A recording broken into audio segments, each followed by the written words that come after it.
Assalamualaikum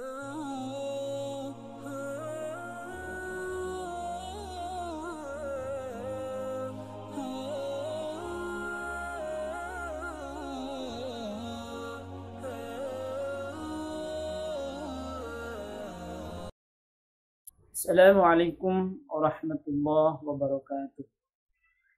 Alhamdulillah, wassalatu wassalamu ala rasulillah wa ala alihi wa sahbihi wa mawalah. Asyhadu an la ilaha illallah wahdahu la syarika lah wa asyhadu anna sayyidana Muhammadan abduhu wa rasuluh wa la nabiyya ba'dah. Allahumma shalli ala sayyidina Muhammadin wa ala alihi wa sahbihi ajma'in. Amma ba'du.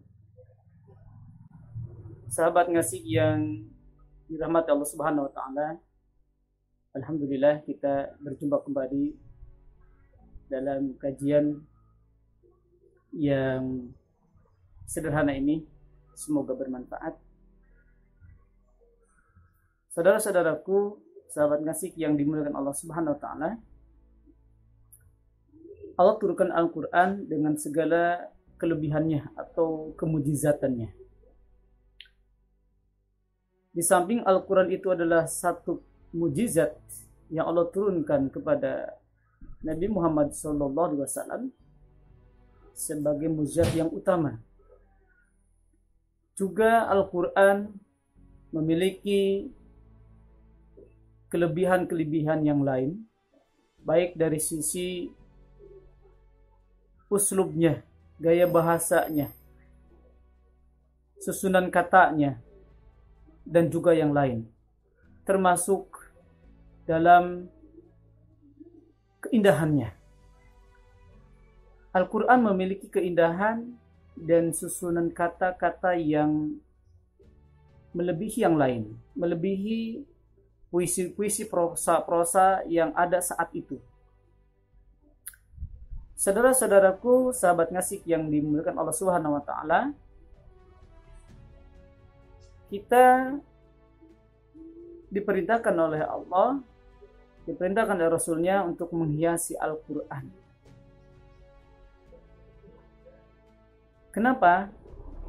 Dulu ketika sahabat Umar bin Khattab sebelum masuk Islam, beliau sangat tertarik sekali dan terenyuh hatinya ketika membaca bacaan saudaranya ketika itu.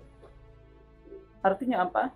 Bahwa di samping mujizat Al-Quran itu dari sisi isinya, kontennya, juga Al-Quran memiliki keindahan, memiliki kelebihan dan bahkan mujizat dari sisi bahasanya dan bahkan lagu-lagunya, suaranya. Seseorang akan terenyuh dan bahkan ada ketertarikan dengan lantunan Al-Quran. Kalau Al-Quran itu dibacakan oleh orang yang memiliki suara yang merdu dan tentunya dengan kemampuan bacaan yang maksimal atau tajwid, maka dengan sendirinya Al-Quran memberikan efek kepada orang yang mendengarnya. Dalam salah satu keterangan, zayyinu al-Qur'ana bi aswatikum. Ada redaksi yang lain, zayyinu aswatakum bil Qur'an. Jadi ada dua redaksi yang berbeda, tetapi intinya sama. Kita tidak membahas tentang perbedaan itu. Adapun dalam hal ini kita membahas bahwa suara kita ataupun lisan-lisan kita mesti dihiasi dengan Al-Quran, atau Al-Quran mesti dihiasi dengan keindahan itu sendiri atau keindahan bacaannya. Sehingga ketika orang yang membaca Al-Quran dengan suara yang bagus, dalam hal ini di dalamnya adalah tajwid, tartil, maka orang yang mendengarnya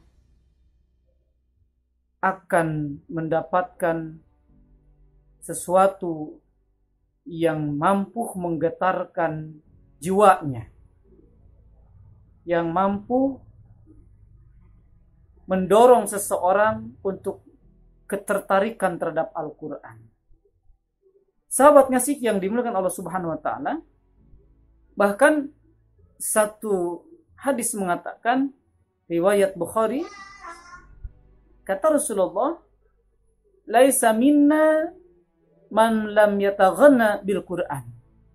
Kata Rasulullah, bukan dari kalangan kami seseorang yang tidak melakukan bacaan Al-Quran. Artinya bahwa ketika kita membaca Al-Quran, mesti membacanya dengan baik, dengan indah, dengan tajwid, dengan tartil. Dan juga dengan lagu yang bagus. Bagaimana kalau orang yang tidak memiliki suara yang bagus, minimalnya dengan tajwid, dengan tartil, dengan bacaan yang standar. Ini yang perlu kita